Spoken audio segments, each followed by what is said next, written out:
오늘은 교회력에 의한 새해입니다. 그래서 대강절이라고도 얘기하고 대림절이라고도 얘기를 합니다. 그래서 False Advent라고 얘기를 하는데, 교회력에 의한 새해는 남다른 의미가 있는데 예수님을 대망합니다. 그래서 강단에 촛불을 하나 켜고, 그 다음에 두 번째 대림절에는 2개, 그 다음에 3개, 4개, 네 번째 초를 켠 다음에 드디어 성탄절이 오게 됩니다. 그러면서 우리의 희망은, 한 해 동안의, 새해 동안의 희망은 예수님 밖에 없음을 그렇게 기다리면서 예수님을 모셔드리는 그러한 기대하는 마음, 소망하는 마음으로 한 해를 시작하고, 그 예수님 안에서 드디어 우리들의 신앙이 완성되고 우리들의 삶이 풍족해지는 그러한 뜻으로 대림절, 대강절로 한 해를 시작합니다.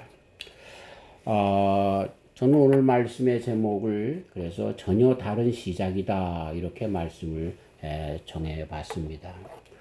전혀 다른 세계를 만들어 가시는 예수님께서는 드디어 오늘 말씀 가운데 보면 변화산으로 올라가셔서 가장 중요한, 당신의 사역에 있어서 가장 중요한 터닝 포인트, 전환점을 그렇게 그 변화산에서 이루려고 세 제자와 함께 올라가시는, 그래서 전혀 다른 시작을 또 하시는 것을 보게 됩니다.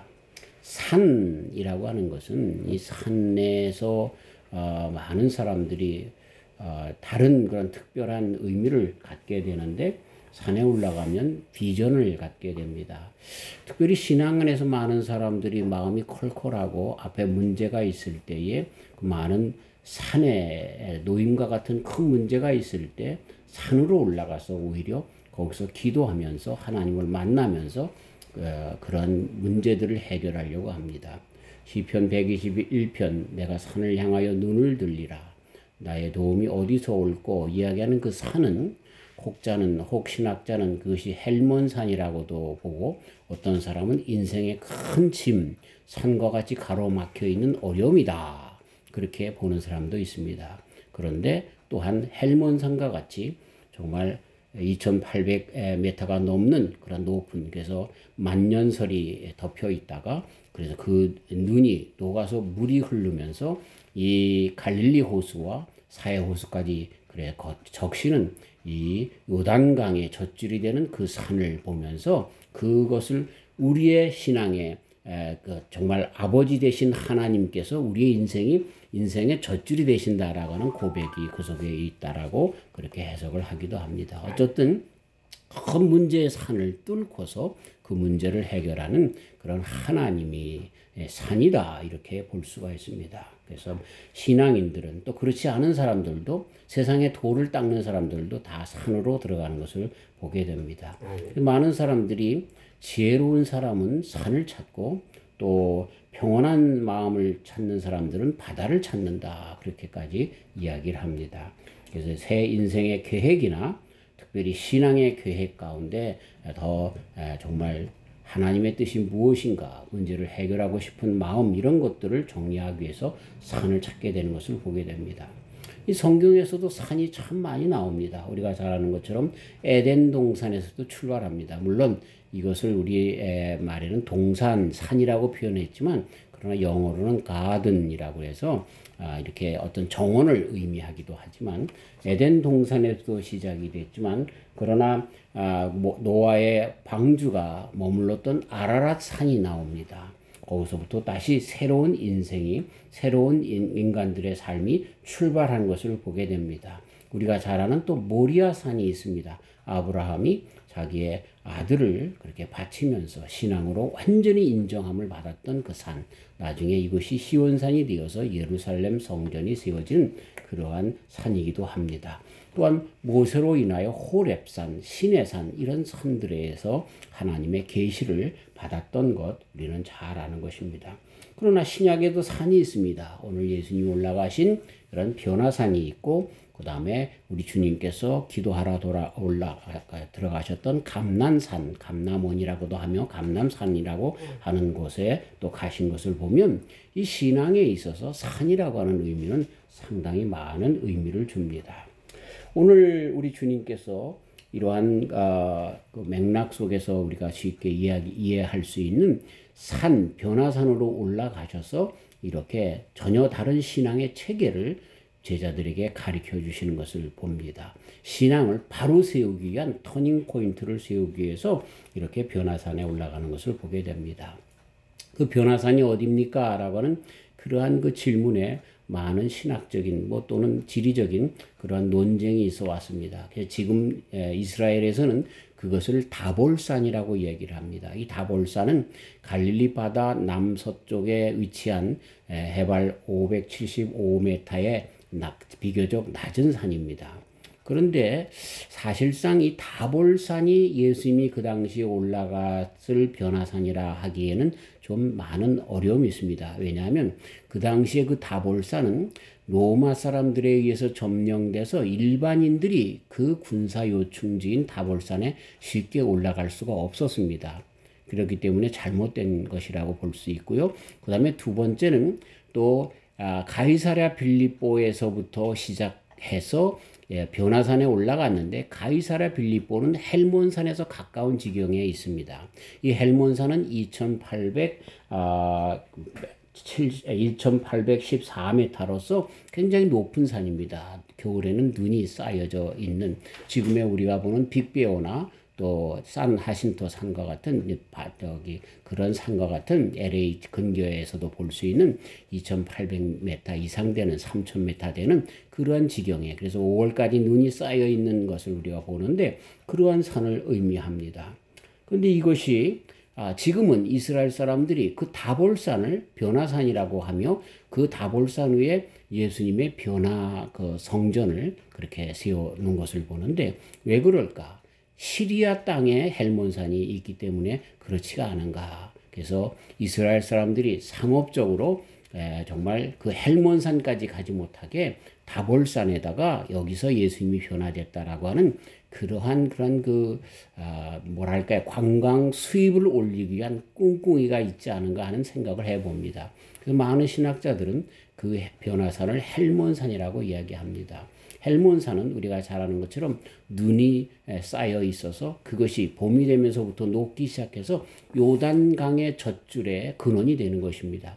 그래서 이스라엘 사람들에게 풍요를 주는 산, 그래서 그것이 여호와 하나님께서 정말 우리 인생에 복 주시지 않으면 이 가나안 땅에서 살아남을 수 없다라고 하는 것을 보여주시는 그러한 정말 신비의 산, 성산인 것을 보게 되는 것이죠. 저는 거기에 한 표를 줍니다. 그래서 헬몬산이라고 보게 되는 것이죠. 그러나 그런 문제는 차치하더라도 어쨌든 이 변화산은 우리 예수님께서 변화하셨고 하나님께서 특별히 예수님에게 이는 내 사랑하는 아들이라 라고 하는 말씀을 세 제자들에게 분명히 전해 주었고 그리고 엘리야와 또 모세와 같은 정말 구약에 있어서 가장 유명하고 훌륭한 선지자들과 함께 대화했던 그런 산인 것을 보게 되는 것입니다.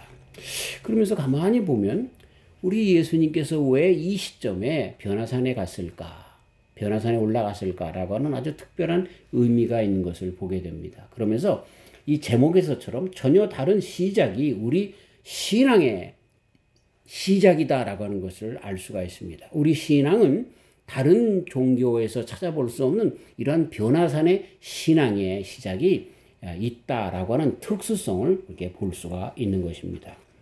마태복음 1장에서 보면 14대씩 나누어서 아브라함에서부터 시작해서 솔로몬까지 올라가는, 그 다음에 바벨론으로 내려가는, 그리고 바벨론에서 14대가 될 때에 예수님으로 맞이하는. 그래서 보면은요, 아브라함의 신앙으로 인하여 쭉쭉쭉쭉 올라가는 산이 보여집니다. 그래서 그 정상에는 다윗이 있습니다. 솔로몬이 있습니다. 그리고 솔로몬 그 다음 이후에는 그 점점 내려와서 이스라엘의 타락이 있으면서 바벨론에 완전히 포로가 되어서 나라가 없어지는 지경까지 되어집니다. 그러나 거기서 끝나지 않고 하나님께서 또 약속하신 대로 아담과 이브가 죄를 지은 다음에 약속하신 그 여자의 후손 예수님을 허락해 주셔서 쭉쭉쭉쭉 올라가 예수님으로부터 영원한 천국이, 영원한 그런 산의 꼭대기 정상에서 계속되는 삶을 그렇게 가르쳐 주는 것으로 올라갔다 내려갔다 올라가는 그러한 표시를 하고 있는 것을 보게 되는 것이죠. 오늘 누가복음에 있는 말씀도 예수님 오셔서도 이 산이 그려지는 것을 보게 됩니다. 누가복음 9장까지 있는 말씀을 보면 예수님께서 드디어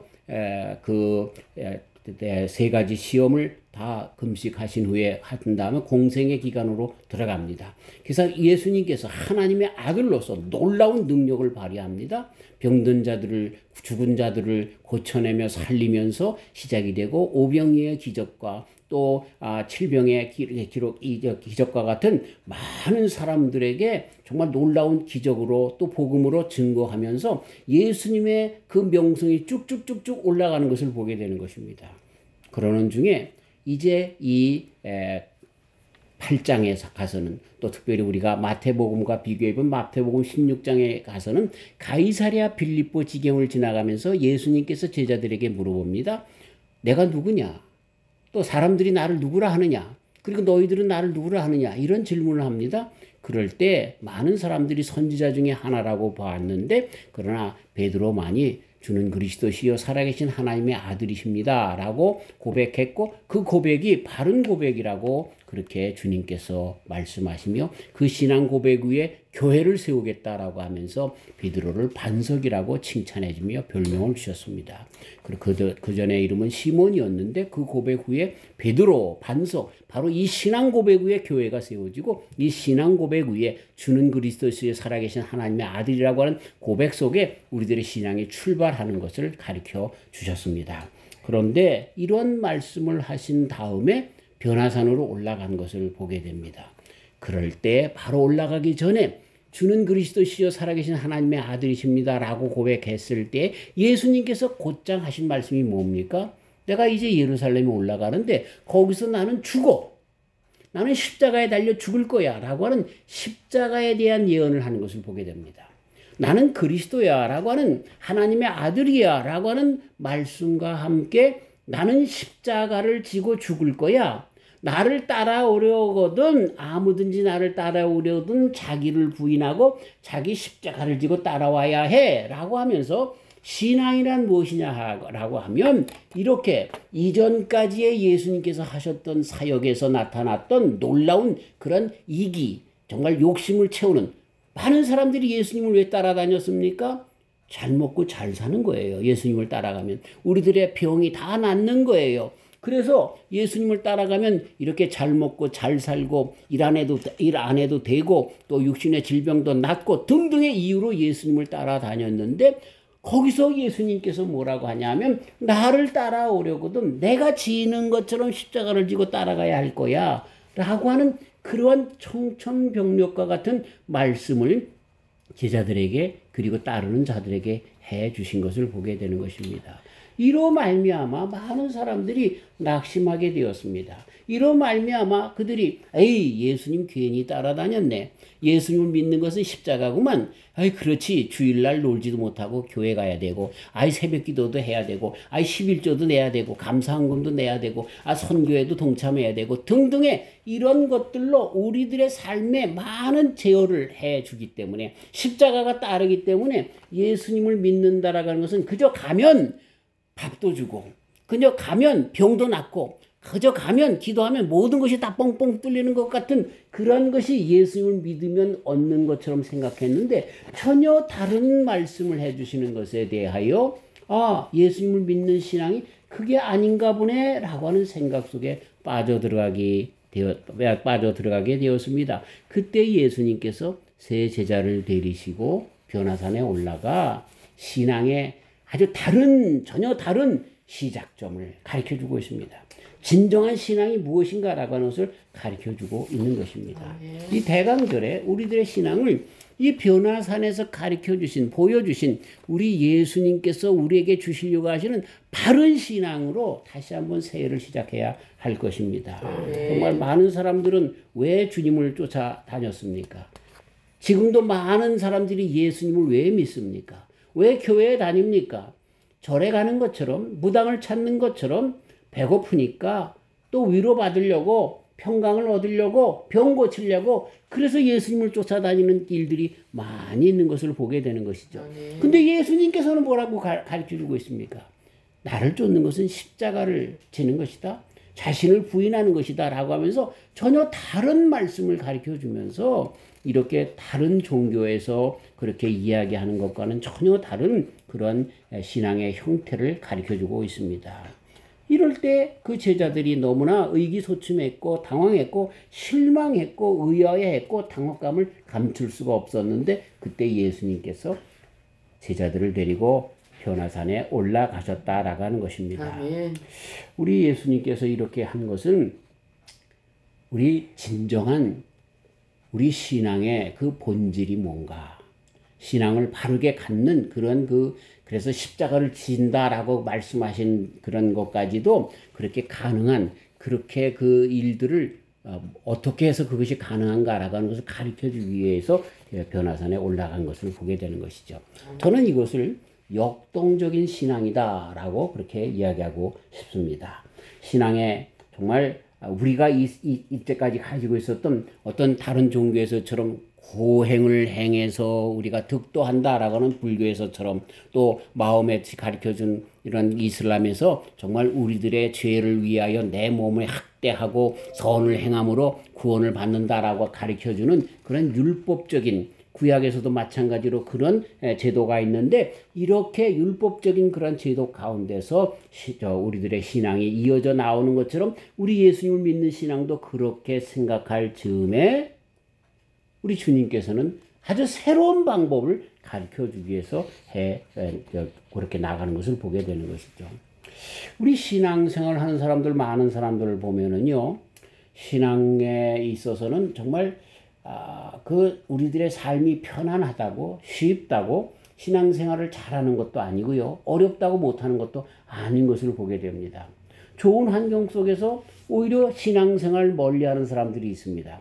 어려운 생활 속에서도 신앙생활을 잘하는 사람들이 있는 것을 보게 되죠. 그렇죠? 뭐 제가 목회하는 그런 가운데서도 보면은 참 어려울 때 잘 예수님을 믿었다가 부자가 되니까 예수님을 버리는 사람들을 봤습니다. 어려울 때 참 열심히 정말 11조 생활을 하면서 예배하면서 생활하다가 부자가 되니까 11조가 아까워서 교회를 안 나오는 사람들. 그러면서 그들은 라스베가스를 찾아서 거기서 그렇게 투전하면서 게임하면서 돈을 다 탕진해도 그것에는 아무런 그런 죄책감도 느끼지 않으면서 교회와 멀어지는 그런 사람들도 많이 봤습니다. 그렇지만 정말 이 신앙은 아주 새로운 체계가 되어서 어떤 상황과 환경 속에 있어도 변하지 않는 진정한 신앙을 갖게 되는 그런 신앙의 체계가 있습니다. 그것을 우리 예수님께서 변화산에서 주시려고 했던 것입니다.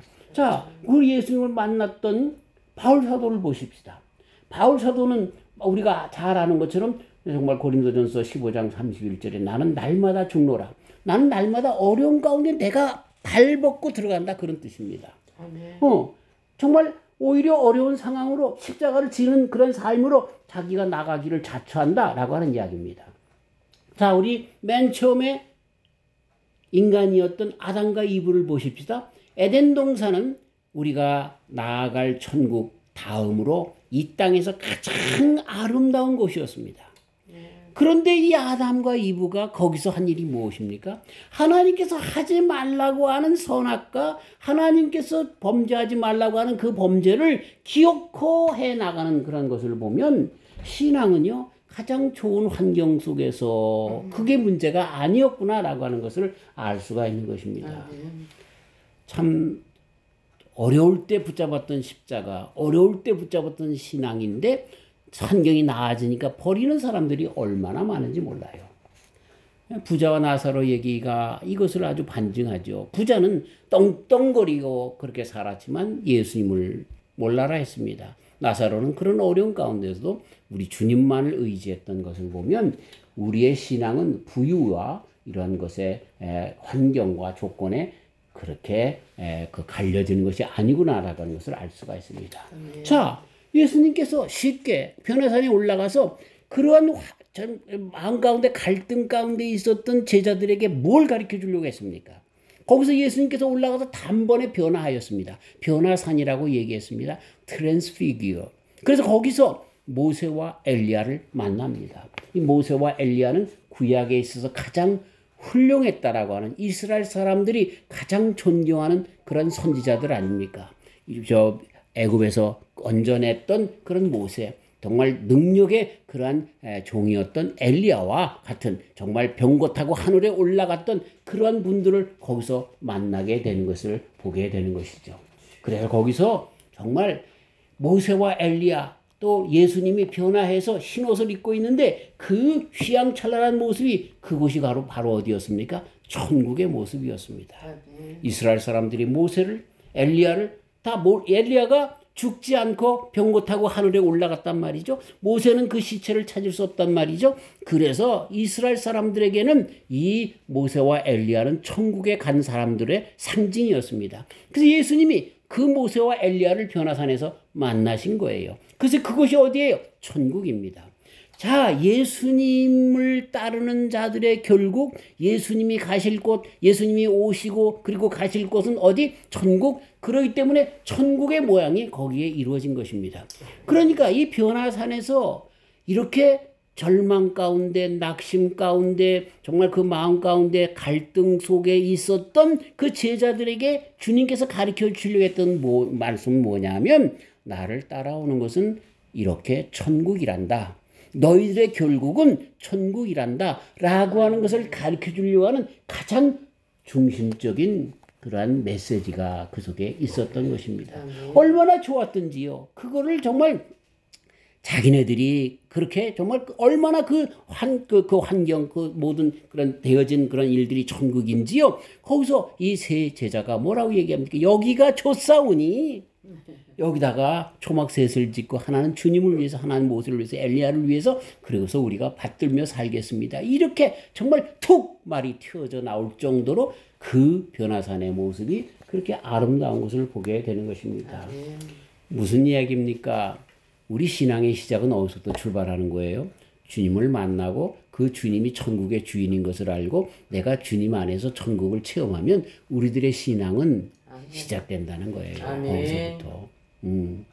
내가 열심히 순종하고 봉사하고 죄를 안 짓고 그래서 천국 가는 게 아니라 우리는 예수님 안에서 천국을 맛보고 천국의 백성인 것을 알고 그러기 때문에 이 땅에 다시 내려와서 주님께서 원하시는 모든 것들이 십자가와 같이 보일지라도 상관하지 않는다는 거예요. 왜? 천국을 봤기 때문에. 왜? 내 마음속에 예수님 안에서 이룩된 천국이 이미 조성되어 있기 때문에 그러기 때문에 어떤 일이든지 십자가를 지고 주님을 따르는 것이 아무 일도 아니라는 거예요.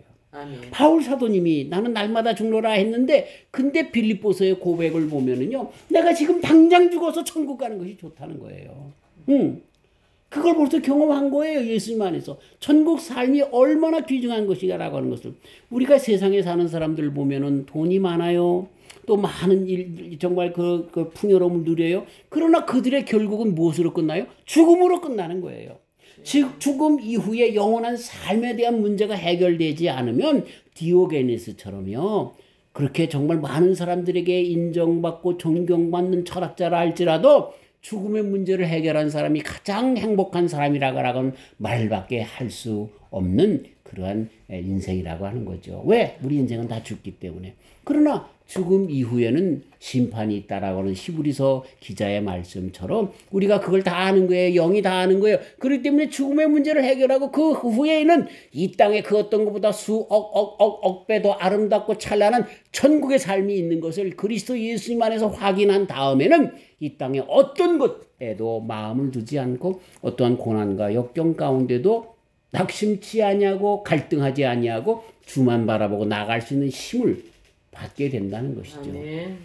이를 위해서 우리 주님께서는 십자가를 얘기하며 그리고 그 십자가를 드디어 이기기 위하여 전혀 다른 신앙의 시작을 위해서 변화산에 올라가서 천국을 보여주신 것을 보게 되는 것입니다. 저와 우리 성도님들이 다 예수님 안에서 천국을 소유하기 때문에 이 땅에 남은 여생 속에서 많은 사람들이 저거 십자가야라고 할지 몰라도 우리 속에 넘치는 주님의 사랑, 주님의 은혜, 주님의 천국 생활이 넘치기 때문에 이러한 모든 것들을 다 넉넉히 이기고 나가는 저와 우리 성도님들 되시기를 주님의 이름으로 축원합니다. 아멘. 우리 주님께서 뭐라고 그래서 말씀하십니까? 죽음의 맛을 보지 않게 되는 자들도 있다. 죽음을 맛보지 않는 자들도 있을 것이다. 그것은 예수님께서 빨리 오시기 때문에 그래서 육신의 삶 가운데 휴거되어 예수님을 만난다라고 하는 의미뿐만 아니라요. 이 땅에서 우리가 신앙생활하면서 예수님을 만나 천국의 삶을 살기 때문에 이 땅의 죽음과 고통이 아무런 그들의 삶에 영향을 두지 않는 그런 사람들도 있다는 겁니다. 그래서 보세요. 초대교회 많은 사람들이 로마 박해 속에서도 우리 주님을 버리지 않았습니다. 그리고 많이 그렇게 다 퍼져서 정말 디아스포라가 되어서 정말 모든 이방 땅에 다 퍼져서 사는데도 그 가운데 데살로니가에 있는 말씀처럼 이들이 고난 가운데 하지만 그럼에도 감사와 기쁨이 늘 넘쳐나는 그런 삶을 살 수밖에 없었다는 겁니다. 왜? 예수님을 만났기 때문에 예수님이 주시는 천국의 삶이 그들에게 있었기 때문에 그렇다라고 하는 것입니다. 참 인생의 문제들은 참 오묘한 것들이 많습니다. 우리가 야곱을 보면 야곱이 외삼촌 집에서 그렇게 7년, 14년 그렇게 또 7년 그렇게 오랫동안 그렇죠? 일을 하면서 있었잖아요. 근데 야 이렇게 내가 공으로 먹고만 살 거 아니니까 뭘 내가 해줄까 그랬더니 내가 라헬을 사랑하니까 그 라헬을 나에게 주세요. 그래라. 그 7년을 일해라. 그 7년을 일했더니 누구를 집어넣었어요? 레아를 집어넣었어요. 그 언니예요. 그 레아보다는 라헬이 더 사랑스러웠는데 그렇게 하니까 또 7년을 일해라. 그 속인 그런 외삼촌 속이기쟁이죠. 그런데 거기서 할 때 성경의 기록은 뭐라고 얘기합니까? 라헬을 연모함으로 7년을 수일처럼 여겼더라. 이 7년을 수일처럼 여겼더라. 많은 사람들의 말은 일각이 여삼추다. 한 1초 1초가 정말 가을이 지난 3년이 지난 것처럼 그렇게 지겹다라고 하는 것이 이 세상 사람들이 가지고 있는 그런 이야기입니다만 그러나 우리 여기에 정말 예수님을 믿는 사람들의 마음은 이 야곱의 마음과 같이 라헬을 사랑함으로 7년을 수일처럼 여길 수밖에 없는 그런 힘과 능력이 삶의 능력이 있다라는 것입니다. 우리가 예수님을 사랑하면 천국을 소유하게 되면 이 땅에서의 모든 나그네의 생활이 정말 일각처럼 금방 지나는 것처럼 어떠한 난관과 역경이 있다 할지라도 그것에 굴하지 않고 나아가는 그러한 능력이 그 가운데 주어진다라고 하는 것입니다. 절대로 죽음의 맛을 보지 못하는 이 이야기는 안 죽는다는 얘기가 아닙니다. 이 말은 고통과 고난이 없다는 얘기가 아닙니다. 우리가 잘 아는 것처럼 로마 박해 시대에 네로가 불을 질러놓고 그것이 기독인들이 그랬다라고 하면서 얼마나 많은 사람들을 죽였습니까? 얼마나 많은 사람들이 짐승에게 검투사들에게 그렇게 잡혀서 죽게 하는 온영극전에 그들의 그런 오락거리가 되면서 죽어가게 했습니까? 그런데도 그들이요 그 가운데서 찬송을 하면서 정말 죽음을 맛보지 않는 자들로서의 모습을 그렇게 보여주며 산 것을 보게 되는 것입니다. 그래서 모세와 엘리야를 통해서 이 율법의 완성이신 예수님을 연결시켜주고 그리고 예수님 안에서 천국이 있음을 보여주면서 그 예수님을 진정 만난 자들에게는 나를 따라오려거든 아무든지 나를 따라오거든 자기를 부인하고 십자가를 지고 쫓을 것이니라.